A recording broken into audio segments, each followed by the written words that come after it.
नमस्कार दोस्तों, स्वागत है आपका इस सेशन में। पिछली बार जो हमने एक हमारे यहाँ टेस्ट देने वाले अच्छे बच्चे की कॉपी डिस्कस की, उसको बच्चों ने बहुत अप्रिशिएट किया। बच्चों ने कहा कि सर हमको इससे सीखने को मिलता है कि किस डायरेक्शन में हमको तैयारी करनी है और क्या एक लेवल प्राप्त किया जा सकता है, या सिंपल भाषा में कहें तो कंपटीशन का क्या लेवल है। दूसरी बात, बच्चे उत्साहित भी हुए कि जब हम में से ही कोई एक ऐसा प्रदर्शन कर सकता है तो हम क्यों नहीं। तो बच्चों ने उस कॉपी को काफी अप्रिशिएट किया और बच्चों ने और डिमांड की कि इस तरह के सेशन लाए जाए। उनमें से कुछ बच्चों ने टॉपर्स की कॉपी डिस्कस करने का रिक्वेस्ट की। तो इस सेशन में आज हम एक टॉपर की कॉपी डिस्कस करेंगे।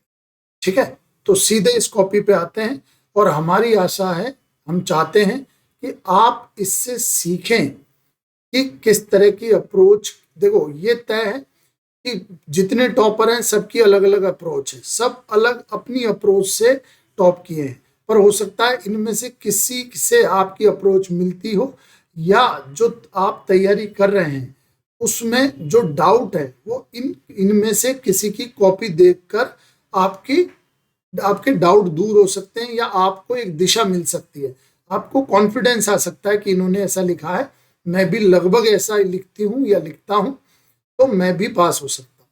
तो इस सेशन का, पूरे सेशन का मतलब है कि आप इससे सीखें और एक सही राइटिंग के प्रैक्टिस में एक सही डायरेक्शन तय करें, ताकि आप में निरंतर सुधार होता रहे।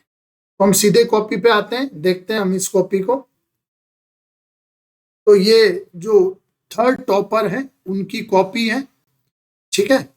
और हम इसमें देखेंगे कि जैसे इनके जो नंबर हैं, तो देखो पहली सीखने की बात तो यही कि लगभग सब तीनों में 3, 5 और 11 में लगभग बराबर से नंबर है।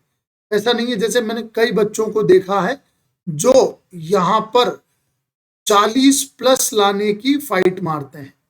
ठीक है, वो फाइट मारते हैं कि यहाँ 40 से ज्यादा आ जाए तभी अच्छा स्कोर होगा या उस तरह का स्कोर होगा। मतलब वो इस क्रम में, और इसमें बहुत एनर्जी वेस्ट करते हैं। देखो, सब में संतुलन साधना आसान है, उसमें एफर्ट्स भी कम लगते हैं। अब जैसे जैसे इनके यहाँ 28 आए, अब अगर ये यहाँ 32 लाने का प्रयास करेंगी या करती, तो उसमें बहुत एक्सपर्टाइज और एफर्ट चाहिए, क्योंकि एक स्पेशल नंबर लाने के लिए बहुत मेहनत करनी पड़ती है। तो पहली बात तो यही हम यहां से सीखें कि तीनों में लगभग बराबर परफॉर्मेंस करने का प्रयास करें, ना कि एक को ऑप्टिमाइज करें। ठीक है, नंबर इनके बहुत अच्छे हैं। ठीक है, देखो पहला सवाल, वित्तीय विधेयक किसे कहते हैं। इसमें इन्होंने, अब जैसे जैसे ही सवाल को पढ़ते हैं तो हमको आर्टिकल का एक एहसास होता है कि भाई आर्टिकल लिखना चाहिए और इसका उद्देश्य। तो इन्होंने बहुत सरल शब्दों में ये दोनों चीजें लिख दी हैं। ठीक है, फिर इन्होंने सवाल छोड़ा भी है, ऐसा नहीं कि कोई सभी सवाल करने का प्रयास किया है। ठीक है, देखो ये जैसे जो 2020 के जितने भी टॉपर से बात की, तो आप एक चीज कॉमन देखेंगे कि उन्होंने सबने कहा कि सर स्पेशली थर्ड पेपर में, कि सर जो हमसे नहीं बन रहा था उसमें हमने अनावश्यक प्रयास नहीं किया, उसमें समय और एनर्जी हमने खराब नहीं की, बजाय उसमें जो हमसे बन रहा था उसमें हमने खूब दम लगाई, ताकि हमारे मार्क्स मैक्सिमम या ऑप्टिमाइज किए जा सके। ठीक है, तो इस तरह का प्रयास या इस तरह का दृष्टिकोण उन्होंने रखा। तो यही हम एक बात ये भी सीखेंगे कि जो एकदम हिंट नहीं है उस पर हम अनावश्यक समय खराब ना करें। जैसे नेक्स्ट सवाल देखते हैं। न्यायिक सक्रियता में इन्होंने आर्टिकल्स लिखे हैं और बताया है कि न्यायिक सक्रियता क्या है। ठीक है, फिर अगले सवाल में सिविल सोसाइटी, जो कि अच्छा सवाल है, उसमें भी इन्होंने बहुत साधारण भाषा में, एक सिंपल भाषा में चीजें लिख दी। और देखो एक बात ये यहाँ नोट करते हैं हम, देखो एक तो एग्जाम्पल दिया है, ठीक है, जो बहुत अच्छी बात है, और हम कई बार इस चीज को बोलते रहते हैं कि भैया उदाहरण देने का प्रयास करें। और कुछ बच्चे बोलते हैं कि सर नीचे की लाइन में लिखना है, सर नंबर कटेंगे क्या। देखो इन्होंने खूब स्पेस यूज किया है, ठीक है। फाइनली तो इन्होंने कई जगह बोला है कि भाई इन्होंने तो भर भर के उसमें लिखा है, तो देखो यहाँ भी इन्होंने ये स्पेस यूज किया, तो ये बात भी हम यहाँ देख सकते हैं। तो एग्जाम्पल का और एक ठीक ठाक कंटेंट लिखने का, ठीक है। राष्ट्रीय अखंडता, तो इसका अर्थ इन्होंने बताया है, और एक बताया है कि जो देश को सर्वोपरि मानता है। इन पूरे सवालों को पढ़ते हुए एक बात यहाँ जरूर, मतलब जो ऑब्वियस समझ में आई है कि सरल तरीके से बता दिया है, बहुत जटिलता नहीं लाई है, सरल तरीके से बता दिया है कि इसका ये मतलब है और इससे रिलेटेड ये फैक्ट है, ठीक है। और बहुत मोटा मोटा ऐसे कोई भर भर के लिखते हैं, वैसा भी प्रयास इसमें नहीं किया गया है, क्योंकि उससे क्या होता है, भर भर के लिखेंगे तो फिर यहाँ समय बहुत ज्यादा लगता है और बाद में समय कम पड़ जाता है, ठीक है। तो ये एक यहाँ से अपन देखेंगे। लोक सेवा आयोग जितने फैक्ट थे, क्योंकि इजी सवाल है तो जितने फैक्ट थे सब फैक्ट इन्होंने डाले हैं, ठीक है, आर्टिकल सहित पूरे फैक्ट। क्योंकि देखो ये हम कई बार बोल चुके हैं, अगर सिंपल क्वेश्चन है तो एक्स्ट्रा एफर्ट लगाना पड़ेगा, और अगर टफ सवाल है, कठिन प्रश्न है, तो आप नॉर्मल सा लिखेंगे तब भी अच्छे नंबर आएंगे। तो इसमें इन्होंने खूब फैक्ट में दम लगाई है, ठीक है। फिर आर्टिकल्स पूछे हैं, आर्टिकल दोनों बराबर से बता दिए हैं, बहुत सिंपल भाषा में। कोई ऐसा प्रयास नहीं किया है कि सर यहाँ जगह छूट रही है, इसको भी बढ़ने का प्रयास करें, कुछ एक्स्ट्रा लिखने का प्रयास करें, इस तरह का इन्होंने कोई एफर्ट नहीं लगाया, ठीक है। राष्ट्रीय मानवाधिकार आयोग, फिर इजी सवाल है तो इसमें भी फिर भर भर के इन्होंने फैक्ट लिखे हैं, ठीक है, धारा 3 और ये सब। तो ये फिर इनका वैसा अप्रोच रहा है। स्वयं सहायता समूह सदस्य बनने के मुख्य प्रावधान, ठीक है, तो इस प्रावधान इन्होंने ये प्रावधान लिख दिए हैं, ठीक है, और सिंपल सा 3 प्रावधान इन्होंने बता दिए हैं। गुट निरपेक्ष नाम, तो इजी सवाल है तो उसी, देखो जो भी आयोग पूछा है ना, या ऐसा ये नाम पूछा जो कि फैक्ट डोमिनेटेड सवाल है, इसमें इन्होंने खूब फैक्ट लिखे हैं, इस तरह के एरो लगा लगा के खूब फैक्ट। देखो ये कोमा यहाँ प्रारंभ लिख दिया, यहाँ जनक लिख दिया, ठीक है, उद्देश्य लिख दिया उसी में, तो उसी में खूब फैक्ट। तो जिस तरह का प्रश्न है, जिस तरह के प्रश्न की डिमांड है, उस तरह की डिमांड इन्होंने फुलफिल करने का प्रयास किया है। ऐसा नहीं सब जगह एक ही तरह की अप्रोच अपनाई, ठीक है। फिर समग्र क्रांति, तो इसमें इन्होंने आयाम लिखे, नैतिक, है ना, ठीक है, आयाम लिखे और जनक लिखा, तो तीनों लाइनें इन्होंने भर भर के लिखी। समाजवाद की परिभाषा, तो बाकायदा ऑथेंटिक रूप से परिभाषक का नाम देके इन्होंने लिखने का प्रयास किया है, ठीक है। उत्प्रेरक शक्तियां, तो ये थोड़ा सा एक एनालिटिकल और उस तरह का सवाल था कि भाई आप बना के लिखें मोटिवेटिंग फोर्सेस, तो उसमें भी इन्होंने ठीक ठाक प्रदर्शन किया और अच्छे नंबर प्राप्त किए। ये फिलाडेल्फिया सम्मेलन, तो ये थोड़ा सा साइड में प्रश्न गया, ठीक है, तो इसमें इन्होंने फिर भी लिखने का खूब प्रयास किया, चीजें बनाई, ठीक। वैधानिक सत्ता, लीगल पावर, फिर ये वैसा ही कॉन्सेप्चुअल और खुद से बनाकर लिखने वाला था। विधि द्वारा स्थापित सत्ता, जिसमें अधिकार विधि बनाकर हस्तांतरित किए जाते हैं, ठीक है, इन्होंने जरूर पूछा और उदाहरण इन्होंने दिया, ठीक है, उदाहरण भी इन्होंने दिया। तो देखो एक चीज आप समझ लें भाई, इनके यहाँ लगभग 33 नंबर थे जो अपन ने देखा है, तो बहुत अच्छे नंबर हैं। तो एक तो सिंपल तरीके से जिस सवाल में जिसकी डिमांड है वो इन्होंने लिख दिया है। तो 3 मार्कर में क्या, 3 मार्कर में ये कि जो पूछा है साधारण भाषा में उसको लिख दिया है, ठीक है। अगर प्रश्न में फैक्ट की डिमांड है तो फैक्ट लिखे हैं, अगर प्रश्न में कॉन्सेप्ट की डिमांड है तो अपनी भाषा से, अपने मन से कॉन्सेप्ट बना के लिखा है, उदाहरण भी जगह जगह देने का प्रयास किया है। और फैक्ट भी विविधतापूर्ण लिखे हैं। तो इसमें 33 नंबर आए हैं, जो कि बहुत अच्छे नंबर है। तो एक अगर हम सीखे तो ये कि बहुत सिंपल भाषा में सरलता से चीजें लिख दी है, जिस तरह का प्रश्न है उस तरह की डिमांड फुलफिल करने की कोशिश की है। ठीक है, अगले अगले पे चलते हैं। तो अब आगे अगर हम देखें तो अब 5 मार्कर स्टार्ट होते हैं। ठीक है, संविधान में वर्णित मूल कर्तव्य कौन कौन से हैं, वर्णन कीजिए। ठीक, तो शायद ये एक्स्ट्रा वाला सवाल होगा, इसलिए, है ना। नीति निदेशक तत्वों की उपयोगिता पर अगर हम इसको देखें तो लिखा खूब है।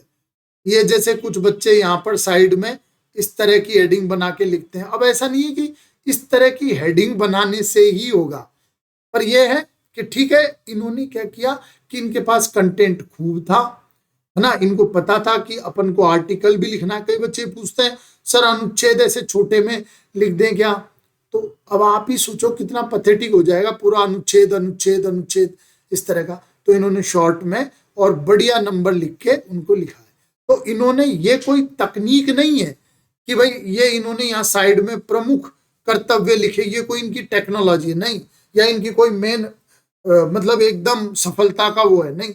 इनको पता था कि इस प्रश्न में अपने पास कंटेंट खूब है, हमको आर्टिकल्स भी लिखने हैं, उसकी विषय वस्तु भी लिखनी है, इसलिए इनके पास जगह कम थी, तो इन्होंने यहाँ लंबवत आकार में प्रमुख कर्तव्य लिखे, जो इनकी व्यवस्था इनके कंटेंट के अनुसार सुटेबल था।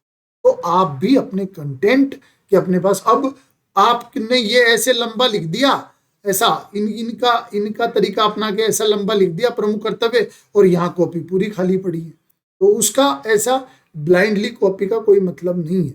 ठीक है, पर इस तरह का आप, अगर आपके पास कंटेंट खूब है तो इस तरह का भी आप लिख सकते हैं। नीति निदेशक तत्वों की उपयोगिता बताइए। ठीक है, तो इन्होंने देखो वही अपन जो बोलते हैं कि भाई, और हाँ एक बात ये और देख लो, ये भी बच्चों को डाउट रहता है, 1-1.5 लाइन में उसकी परिभाषा या उसकी इंट्रो लिखने का प्रयास करें, 1-1.5 लाइन में। ठीक है, तो और देखो इन्होंने, जैसे ज्यादातर बच्चे इसमें फैक्ट लिखते हैं, ठीक है, फैक्ट लिखते हैं, तो इन्होंने भी देखो ये फैक्ट लिखा है कि साहब इस से आर्टिकल से है, और सकारात्मक दायित्व एक जनरल चीज लिखी है। ठीक है, कि इनका क्या मोटिव है, क्या उद्देश्य है, क्या उपयोगिता, चूंकि सवाल है तो उसी जैसा इंट्रो इन्होंने किया है, पर इंट्रो इन्होंने लिखा है, और फिर भी इंट्रो लिखते हुए भी 5 पॉइंट इन्होंने लिखे। ठीक है, तो जैसे लोग बोलते हैं कि भाई आप 5-6 पॉइंट लिखने का प्रयास करें, ताकि पर्याप्त डायमेंशंस चेकर को मिल जाए और वो सुगमता से नंबर दे पाए। ठीक, तो ये हमने यहाँ पर देखा। देखो पॉइंट भी देख लेते हैं। सरकार के नीति निर्माण में मार्गदर्शक लोक कल्याणी राज्य की स्थापना, तो देखो ये पॉइंट और ये पॉइंट अलग है। यहाँ सरकार का नीति निर्माण है, यहाँ राज्य की स्थापना है उसका उद्देश्य। पुनः निर्वाचन का अधिकार, आधार तय करना, आदर्शों का क्रियान्वयन और न्याय का पक्षधर। तो एक ये बात आप देखें कि सब में डायमेंशन अलग अलग है ना, पॉइंटों में विविधता है। ऐसा नहीं है, जैसे ज्यादातर बच्चों का मैंने ऐसा देखा, जो ज्यादा पॉइंट लिखते हैं वो एक ही पॉइंट को 2-2 जगह बना देते हैं। जैसे लोक कल्याणकारी राज्य की स्थापना, और अगले पॉइंट में लिख लिया लोक कल्याणकारी नीतियों का निर्माण। तो दोनों बात तो एक ही है ना, कि लोक कल्याणकारी नीतियों से ही लोक कल्याणकारी राज्य स्थापित होगा। तो रिपीट ना करें। ठीक है, ये अपन एक देख सकते हैं। चुनाव सुधार संबंधी समितियां कौन कौन सी थी, उनकी प्रमुख सिफारिशें, तो खूब भर भर के समितियां लिखी हैं, ब्रैकेट में बंद किया है ताकि चीजें हाईलाइट हों। ठीक है, और खूब इनका, और फिर देखो यहां पर इंट्रो इन्होंने सब में लिखा है। ठीक है भाई, और कोई ज्यादा इंट्रो नहीं है, लेकिन यही है कि भाई समय समय पर कई समितियों का गठन, जो सामान्य बात इनको याद आई सवाल पढ़ के, वो इन्होंने सिंपल सा लिख दिया है। ठीक है, और खूब कंटेंट इसमें भरा है ना। सामुदायिक आधारित संगठन, सीबीओ। अब ये ओपन एंडेड प्रश्न है, सीबीओ के उद्देश्य, कारण, लक्षण कुछ पूछा है तो ओपन एंडेड है, तो यानी कि अपने ऊपर डिपेंड करता है कि हम इसमें क्या लिखें। तो इन्होंने परिभाषा लिखी है, ठीक है, उदाहरण दिया है, ठीक है, और उद्देश्य लिखे। तो काफी कंटेंट इन्होंने इसमें लिखा है, उद्देश्य लिखे हैं, उदाहरण दिए हैं 2-3 और परिभाषा लिखी है। तो 3 डायमेंशन इन्होंने यहां पर कवर की है, ठीक है, ये 3 डायमेंशन इन्होंने यहां पर कवर किए। मानवाधिकार संरक्षण आयोग, अधिकार संरक्षण आयोग के कार्यों का उल्लेख कीजिए, तो 5 यहां भी इन्होंने लिखा है और इंट्रो यहां भी इन्होंने मेंटेन किया है। डॉक्टर राम मनोहर लोहिया की सप्त क्रांतियां कौन कौन सी थी, टिप्पणी कीजिए। तो यहाँ सातों के देखो 1 2 3 4 5 6 7 सातों की 7 क्रांतियां लिखी हैं। राइटिंग इनकी बड़ी है तब भी मैनेज किया है, बहुत ज्यादा सुंदरता की बजाय, देखो ये ऐसा तो नहीं कहेंगे कि ये खराब कॉपी दिख रही है, लेकिन बहुत ज्यादा सजावटी और ये सब भी नहीं दिख रहा है, लेकिन सब चीजें स्पष्टता से समझ में आ रही है। कहीं कुछ मतलब मुझे आंख गड़ाने की जरूरत नहीं है, कहीं भी मैं सब स्पष्टता से यहां देख सकता हूं। लोग लोडी ले लेते हैं कि है में ही पूरी लाइन खराब कर दी, ठीक है भाई, है भी देखो, अगर आप बचा सकते हो तो बचा सकते थे, यहाँ पर ये ध्यान रख सकते हैं, लेकिन फिर भी इन्होंने सातों के 7 क्रांतियां यहाँ पर लिखी और संक्षेप में लिखने का प्रयास किया है, ठीक है, संक्षेप में लिखने का प्रयास इन्होंने किया है। फिर एकात्म मानववाद की वर्तमान प्रासंगिकता, तो क्या एकात्म मानववाद का इंट्रो है वो इन्होंने लिखा है, और प्रासंगिकता में भी पॉइंट खूब लिखे हैं। तो देखो यहाँ 3-4 लाइन का छोटा पॉइंट है पर लिखा है, यहाँ खूब लिखा है, ऐसे प्लस प्लस करके भी इन्होंने लिखा है। ये भी आप जैसे कई बार ऐसा बच्चे सोचते हैं कि एक प्रॉपर सेंटेंस लिखें, पर इन्होंने यहाँ प्लस करके भी चीजें लिखी हैं, तो प्लस करके भी चीजें यहाँ पर इन्होंने लिखी हैं। तो जिस तरह से सरलता से विजिबल कंटेंट जिस तरीके से दे पाए वो इन्होंने दिया है, ठीक है। नवीन लोक प्रशासन की परिभाषा, तो देखो ये बढ़िया 2 कंपार्टमेंट में बांटा, क्या है नवीन लोक प्रशासन, इसके उद्देश्य क्या है, और ये अब देखो चाहे जितना भी कंपार्टमेंट में बांटा हो, ये देखो यहाँ पर ये गोले लगाए ताकि ये पॉइंट अलग इंडिकेट कर रहे हैं कि भाई यहां से ये पॉइंट शुरू हो रहा है, ठीक है, यहां से ये पॉइंट, ये डिफरेंट पॉइंट को इंडिकेट कर रहा है। लेकिन देखो जो भी इन्होंने किया हो कि भाई कंपार्टमेंट बांट के, लेकिन स्पष्टता से चीजें दिख रही, कहीं कुछ ऐसा नहीं है जिसको देखने के लिए सूक्ष्मदर्शी की आवश्यकता पड़ रही हो। प्रत्यायोजन इन्होंने यहां बताया और इसकी आवश्यकता क्या है वो इन्होंने स्पष्ट बताया, ठीक। वर्तमान भारत में आंतरिक सुरक्षा से जुड़े प्रमुख मुद्दों को बताइए, इनका समाधान सुझाइए।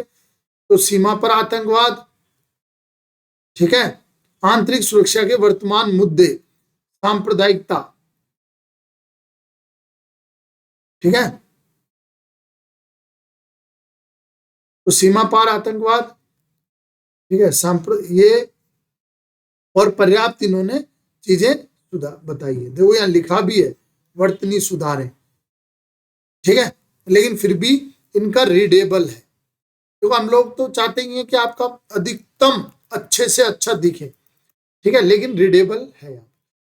368 में देखें अपन तो 3 तरीके के हैं, तो वो इन्होंने इनके अनुसार देखा कि किस तरह से 3 तरीके अपन को बताने हैं सीमित जगह में, तो वो इन्होंने क्लियर बताए हैं कि सीमित जगह में 3 तरीके हम इस तरह से लिख सकते हैं। फिर ये लॉन्ग क्वेश्चन आ गया है, ठीक है, मूल अधिकार से क्या तात्पर्य, विभिन्न विशेषताएं बताते हुए आलोचनात्मक मूल्यांकन कीजिए। तो मूल अधिकार इन्होंने बता दिया है इंट्रोडक्शन में, यहां फैक्ट कुछ दिख रहे हैं, जैसा कि भाई हम बार बार इस बात पे बल देते हैं कि आप फैक्ट जरूर डालें, फिर ये मूल अधिकार बता दिए हैं, फिर इनकी विशेषताएं बता दी हैं, ठीक है, और इनका आलोचनात्मक मूल्यांकन कर दिया है। तो आप ये जरूर देखें कि जो पूछा है उसको फॉलो किया गया है, ठीक है। मूल अधिकार क्या है ना, तो मूल अधिकार क्या है, तो ये वाला पार्ट मूल अधिकार क्या में ही आएगा, मूल अधिकारों का उल्लेख और उसकी परिभाषा। फिर विशेषताएं चालू होगी, तो यहाँ विशेषताएं आगे तक, यहां तक विशेषताएं चली, और फिर आलोचनात्मक मूल्यांकन। तो एक ठीक ठाक संतुलित आंसर लिखा है, नंबर भी इनको आए। निर्वाचन आयोग, प्रमुख कार्य और चुनौतियां, ठीक है।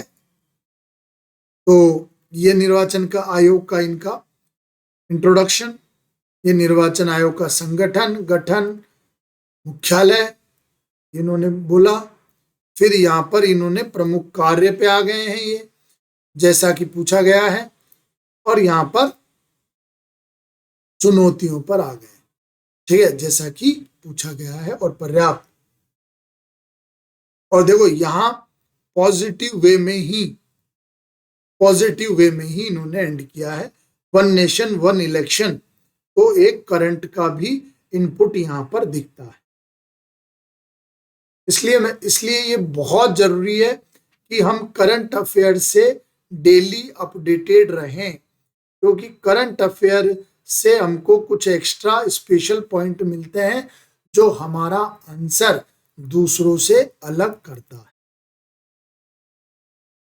फिर लोकतंत्र पर सोशल मीडिया का सकारात्मक प्रभाव और नकारात्मक प्रभाव की विवेचना कीजिए। तो सोशल मीडिया यहाँ पर इन्होंने लिखा है, ठीक है, सोशल मीडिया के एग्जाम्पल्स यहाँ पर दिए हैं, सकारात्मक प्रभाव तुरंत ये आ गए हैं, और उसमें भी पर्याप्त पॉइंट है, और नकारात्मक प्रभाव और उसमें भी पर्याप्त पॉइंट है। तो एक संतुलित सा उत्तर लिखने का एक दिख रहा है कि भाई संतुलित सा उत्तर है, ठीक। अब जैसे कई बच्चे सोचे कि भाई यहाँ सीधा सकारात्मक नकारात्मक, तो देखो लोकतंत्र पर सोशल मीडिया, तो लोकतंत्र एंड सोशल मीडिया के बारे में एक इंट्रोडक्शन सा देना जरूरी है, ठीक है।